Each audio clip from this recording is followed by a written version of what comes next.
안녕하십니까. 공감박사TV의 조길남입니다.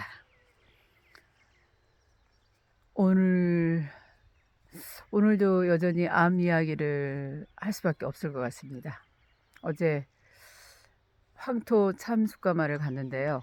거기서 만난 그분들하고 암에 대해서 이야기를 나누게 되었습니다. 그분들이 굉장한 그 관심을 나타내더군요. 왜냐하면 다 아프신 분들이셨거든요. 그래서 제가 제 건강한 박사 TV를 소개해 드렸더니 길게 찍어달라는 얘기를 좀 들었습니다. 얘기를 하다 중간에 멈추게 되니까 좀 뭐라 그럴까요?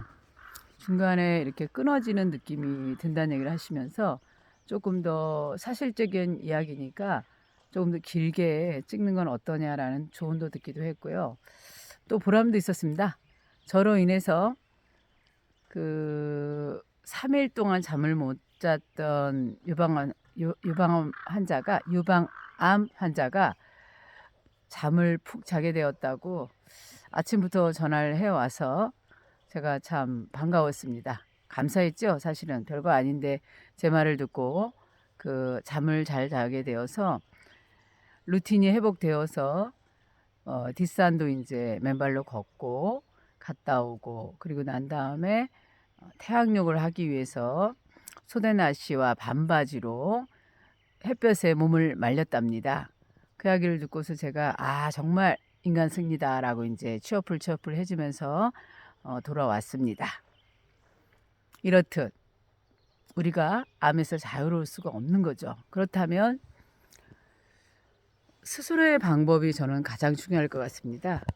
뭐 뻔하지 않습니까? 암이라는 것은 그 정상세포가 지금 불균형으로 인해서 그 돌출된 그런 세포가 비정상적인 세포로 바뀌게 된 거니까 그 세포 관리를 잘 해준다면 다시 건강한 육체를 또 정신을 찾을 수 있을 거라고 생각합니다. 그렇다면 그리 이렇게 만만하고 쉬운 일은 아니기 때문에 요양병원에서 한 달에 두세 명의 환자는 꼭 생과 사의 길에서 사 쪽으로 길을 선택하게 되는 이런 가슴 아픈 일을 제가 많이 겪었습니다. 가슴이 아팠죠. 새벽에 사실은 글을 썼습니다.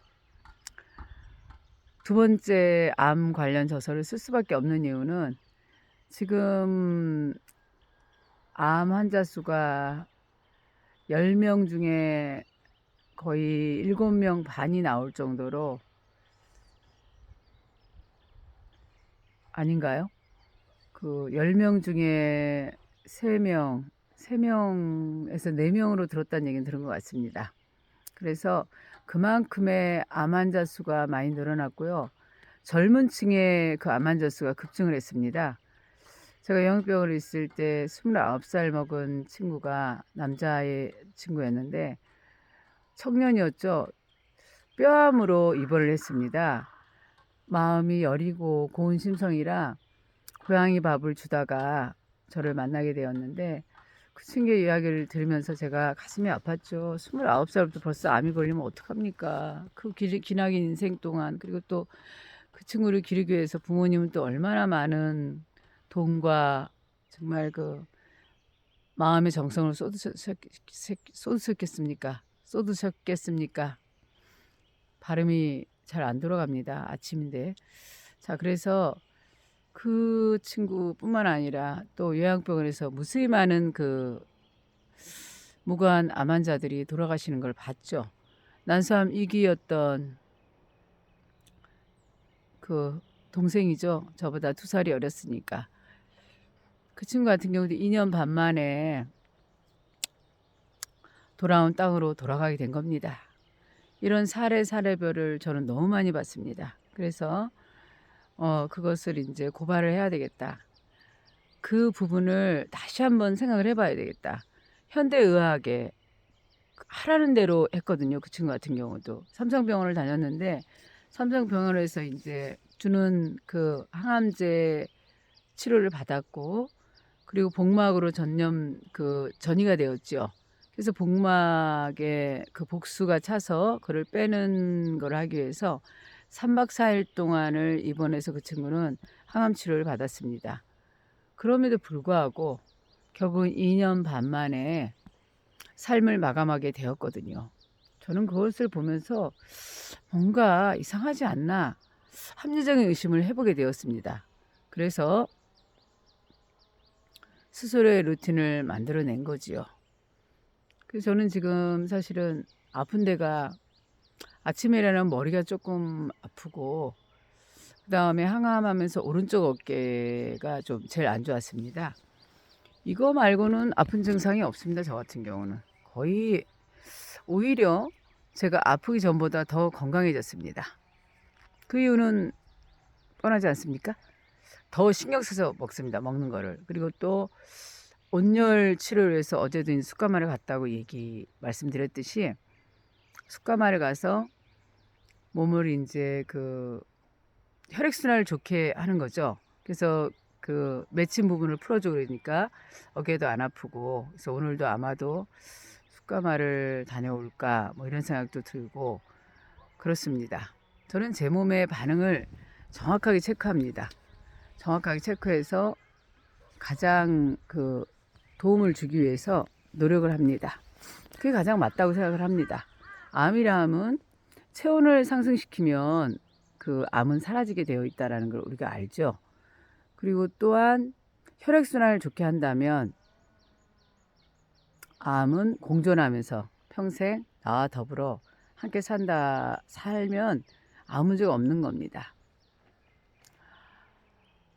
너무 빨리 암세포를 제거하려는 현대의학의 욕심으로 인해서 오히려 더 살 수 있는 시간이 단축되어진다고 저는 봅니다. 또한 삶의 질에 대해서 고민을 하게 됩니다.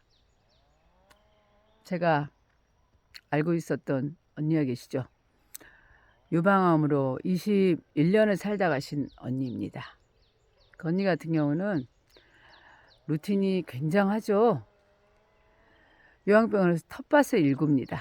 새벽 6시에 나가서 텃밭을 일구는데 40가지 이상의 작물을 심습니다.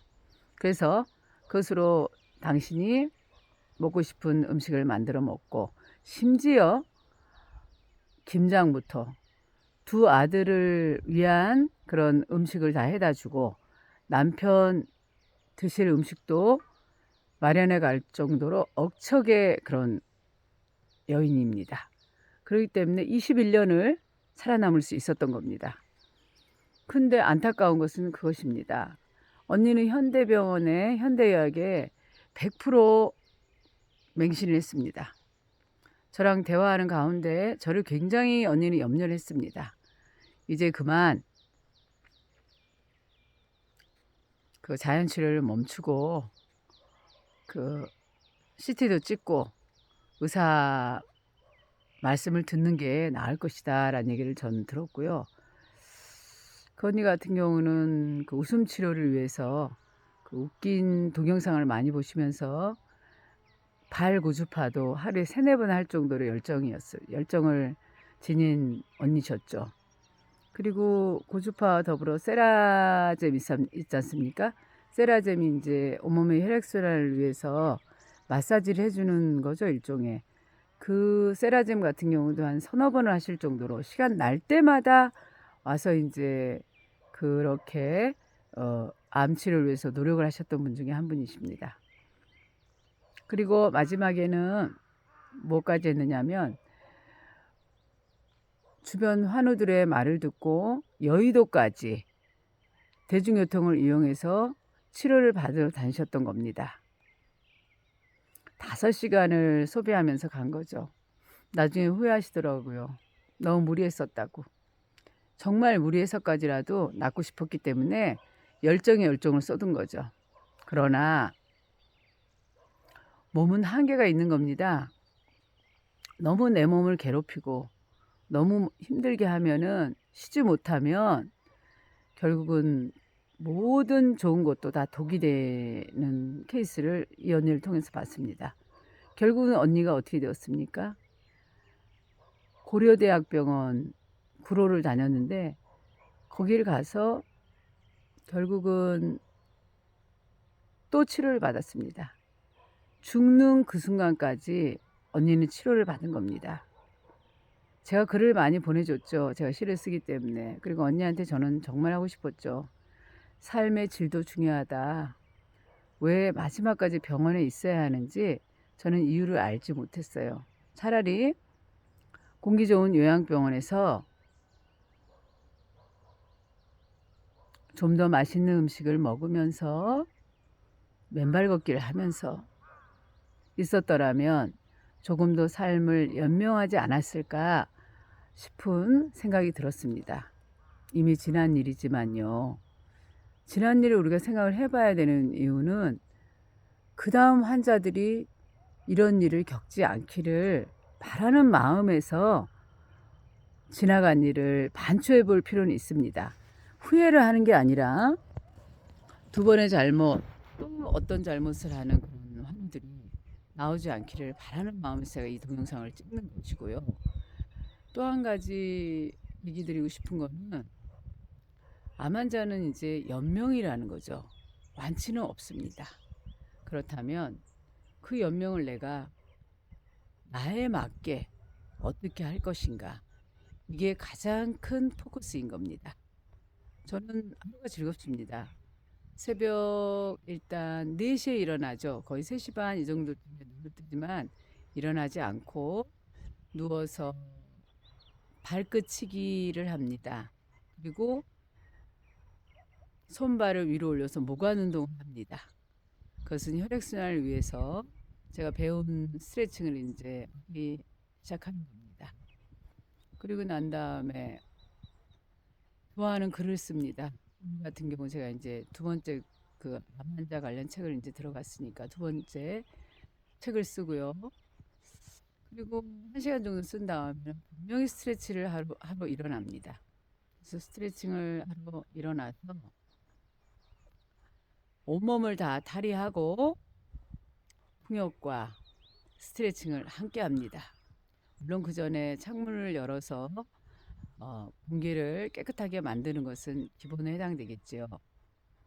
그리고 나서는 오늘 같은 경우는 이제 패치카 온열치를 하기 위해서 땀을 빼야 되므로 불을 떼는 시간이 1시간이 걸렸으나 결국은 장작이 마르지 않았으므로 제가 포기하는 성격이 아닌데 그 불이 결국은 활활 타지 못하고 잔불 정도 있어서 궁뎅이를 들이밀다가 패치카에 화상을 입었습니다. 그렇지만 그때도 저는 감사했습니다. 와, 감사합니다. 온몸이 되지 않은 것이 얼마나 감사한 일입니까? 그리고 난 후 패치카에 잔불을 적당히 쐬고 조용히 명상을 좀 해봅니다. 오늘 하루를 어떻게 열 것인지 편안한 상태에서 고요하게, 고요하게, 편안하게 새소리를 들으며 자연의 리듬에 맞춰 살도록 조용히 앉아서 명상을 해봅니다. 명상할 때 눈을 뜨시든 안 뜨시든 아무 상관없습니다. 제가 집중만 할 수 있으면 되니까요. 그렇게 하고 난 다음에는 자욕 조경물을 준비해 놨죠. 그래서 좌욕 조격을 하러 화장실에 들어갑니다. 좌욕 조격을 2, 30분 하면서 남편의 도움을 받기 위하여 남편과 전화를 하죠. 여기 지금 조금 후에 오셔서 내일 비가 온다니까 나무도 좀 넣어주시고 예서 비 맞지 않게 해주고 이러면서 이제 일상을 가족들과 또 이제 단도리를 하죠. 홀로 있어도 우리 가족들의 지원은 강력하지 않습니까? 우리 아들을 봐도 그렇고 딸을 봐도 그렇고 그래서 아마도 사람은 가족을 이루고 사는 것 같습니다. 오늘 이야기는 여기서 마감을 드리도록 하겠습니다. 왜냐하면 또 텃밭에 그 작물들이 저를 기다리고 있습니다. 새벽에 사실은 또 잊어보니까 꽃씨를 뿌렸습니다. 금화규 아시죠? 금화규 꽃이 콜라겐이 굉장히 풍부한 꽃입니다. 그래서 그 꽃씨를 뿌려서 또 금화규 꽃차를 만들어서 그 꽃차를 마시면서 제 몸을 또 콜라겐 보충을 해야 되지 않습니까? 우리는 필요할 때 뭐든지 스스로 자족할 수 있고요. 그 다음에 자가치유력을 이용하라는 얘기를 제가 마지막으로 한마디 더 해드리고 싶습니다. 사람은 자가치유력을 가지고 있습니다. 결국 만약에 식욕이 없다면 굶어 보십시오. 한 이틀 정도 굶으면 맛있지 않는 음식이 없습니다. 이렇듯 그 자가치유력을 쓸 기회를 주지 않았기 때문에 모든 암 환자들이 벌써 많이 돌아가시게 연명이 빨리 단축되는 이런 일이 생겼다고 저는 생각합니다. 그럼 요양병원에서 120명을 보면서 제가 결론을 내린 겁니다. 그렇게 독단적인 결론은 저는 하지 않습니다. 자연 치료도 중요하지만 현대의학의 장점도 굉장히 많습니다.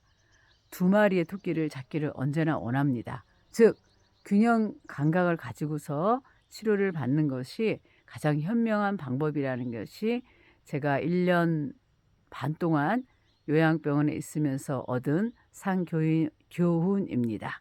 여러분들 오늘도 즐겁고 재미나고 행복하게 스스로의 루틴대로 스스로가 만든 프로그램대로 행복을 엮으시길 바라겠습니다. 감사합니다.